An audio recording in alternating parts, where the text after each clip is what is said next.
Welcome to the IVM Podcast Network.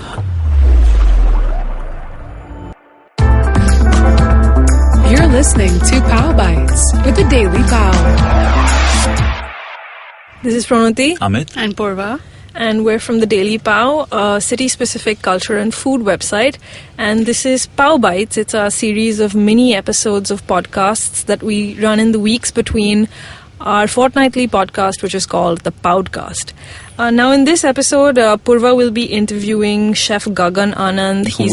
who has the best restaurant in Asia, apparently. That's right. So he's a Bangkok-based Indian chef, and Purva met him at his hotel when he was in Bombay recently. Amit and I will not be part of this. And because this has been recorded outside of the studio, the quality of the sound might be a little bit iffy, but I think you'll be able to hear them well. We've heard it. It sounds great. We're with Gaggan Anand today. The chef, as you may all know, is the owner of Gaggan in Bangkok, which has been ranked as number one in 2015 and again this year on the San Pellegrino's Asia's 50 best restaurants, and he also has a world's 50 best ranking. Thanks for meeting us, chef. So, if you can tell us, you've made it to these lists, but other Indian restaurants or restaurants serving Indian food don't actually get represented on these award lists. Why do you think that is? The basic reason is that there's a big difference between Indian restaurateurs and how I think as a restaurant. I have no discredit to them. Actually, I learn a lot of business sense with them. But the problem that India lacks right now is they're on a track of expansions. When you talk to a restaurateur who has 10 restaurants, he says, I want to be a billionaire. That's where he wants to create a replica of a fast food chain. And that's when he says, I have a fine Indian restaurant, but you are creating a fast food chain. That's why you have a one in Bombay, and then you suddenly give a tweet from Delhi. Suddenly we have a restaurant that might compete with Asia's best restaurant. Why are we talking about competition? Why are you not doing something on innovation? The problem here is that in India, there's no restaurant who's actually innovating. What they're doing is they're thinking their interpretation, taking a inspiration and mixing, matching and restyling it. Would you say it's lack of originality? The lack of originality, the lack of philosophy, and the lack of what we call is the attention required to create an experience for a customer or a guest which he will go back home and not sleep that night and think about it 10 times that what happened to me. That's what we lack here, and that's why always when we talk about restaurants in the world, we never talk about Indian restaurants. All we talk about is, I ate at that restaurant in London, I ate at that restaurant in Dubai, I ate at that restaurant in New York, or we ate at Gaggan, or we ate at some restaurant in Singapore. Why not do we talk one whole night or the whole weekend about the restaurant, the meal that we had, and every dish that we ate there? That's the problem we have. The problem is that we don't even believe in ourselves. Chef, I can tie this up with a question. Now that these rankings, what do they mean to you? Has it changed the way you cook? Has it changed the way you approach? At least I can now not even shave and look better. At least, the thing is that these rankings have nothing to do with my philosophy of cooking. But then these rankings have a lot to do in giving me the confidence of what I want to do. Rankings come and go. Second time being in number one in Asia was the biggest surprise we ever got, because that is like impossible. And third time I don't think so I will be. And I shouldn't be. There should be somebody coming and it then make my life very boring. Ups and downs, then I can fight back, something like that. So, but it's something you want to stay on. The ranking is now important to you? If I am third time lucky, I'm like, it's going to be a history of itself. I don't think so that's easy to break. But then rankings do help us to achieve a social status of our restaurant.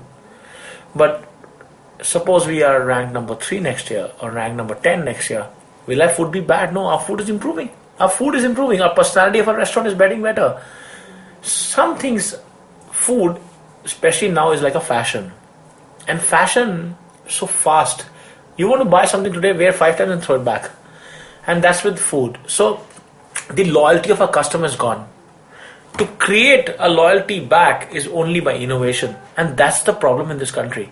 That's why we always have a problem. I actually really want, if I have leaving a number one position, I want an Indian restaurant from India to be taken to a number one position. What better would I be? How better I would feel? Then I have real competition. Come on, 2 Indians fighting and beating the whole Asia.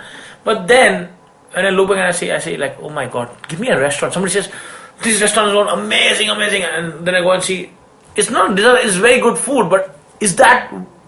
It has been done. It's been done, or come on, man, we need something from this country. Tell me something. When you come to Bombay, and is there one place that you crave to go to? Any one place? Could be street, anything. Street food. I really want to go to street food. I'm really hating this trip. It's so hectic. I'm here literally for 48 hours, and actually I'm cooking at 8 o'clock, finishing the meal by 10 o'clock. If everybody, I hopefully arrive on the time, and then by 11 o'clock we are off to airport.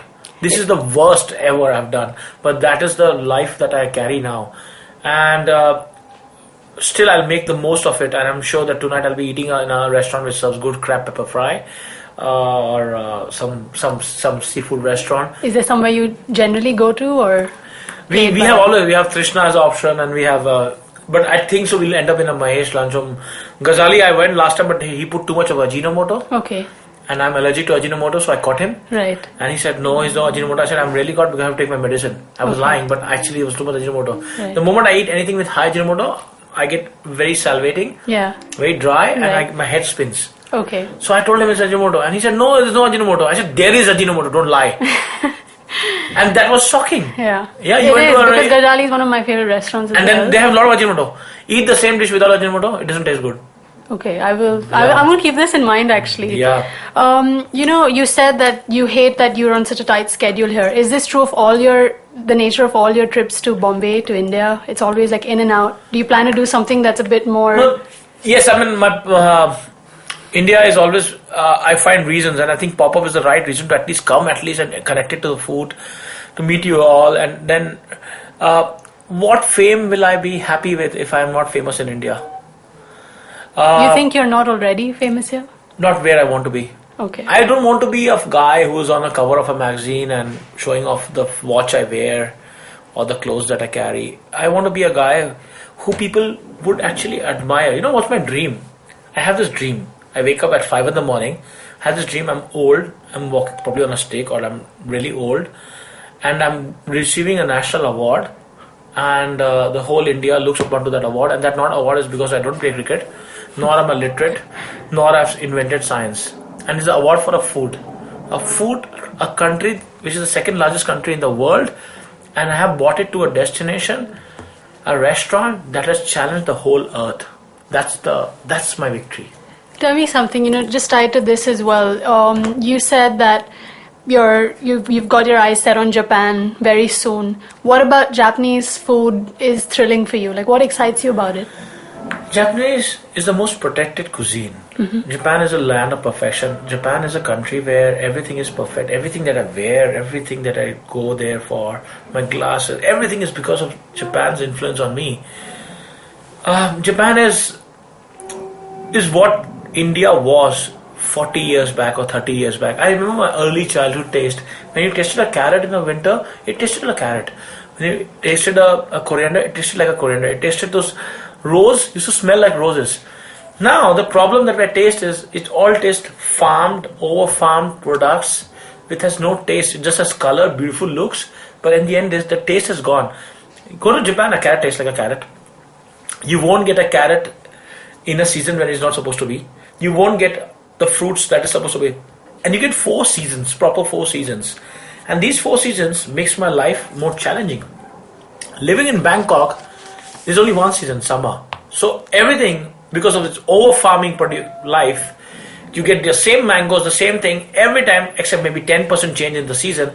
Chili, everything is same. So there's no challenge as a chef.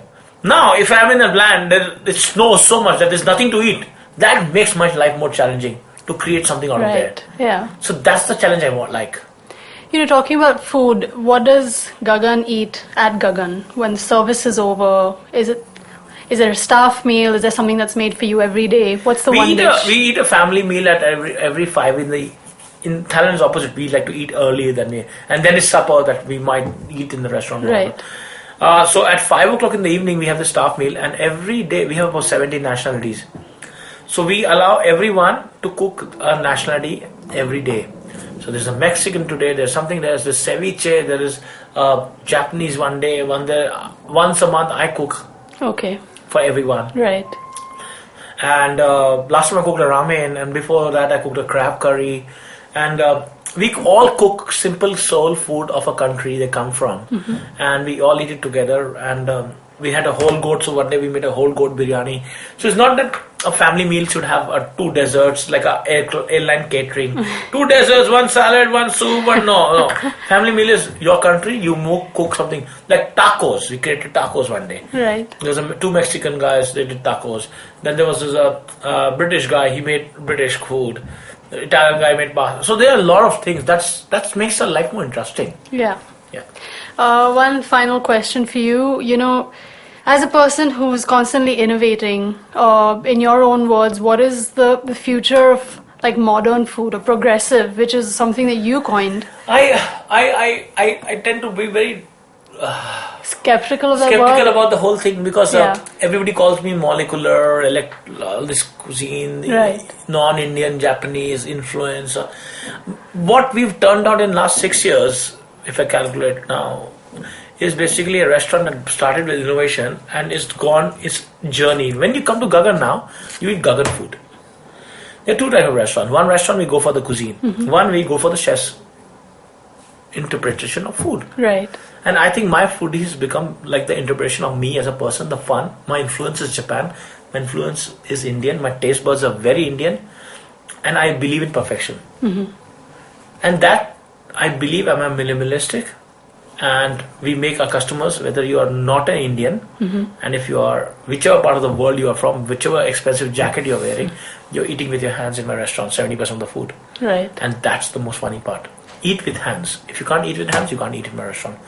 Yeah. That is what I've got.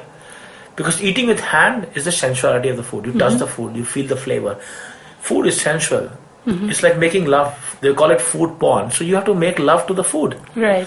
The food, the sensuality, the foreplay of touching it's soft, it's hard, is wet, is all these things are also in food. Yeah. We just call it food porn for the sake of hashtag. Yeah. But food porn, and when you call food porn and the sex about food, the sensuality of the food, it is when you touch the food. It's Right. cold, it's hot.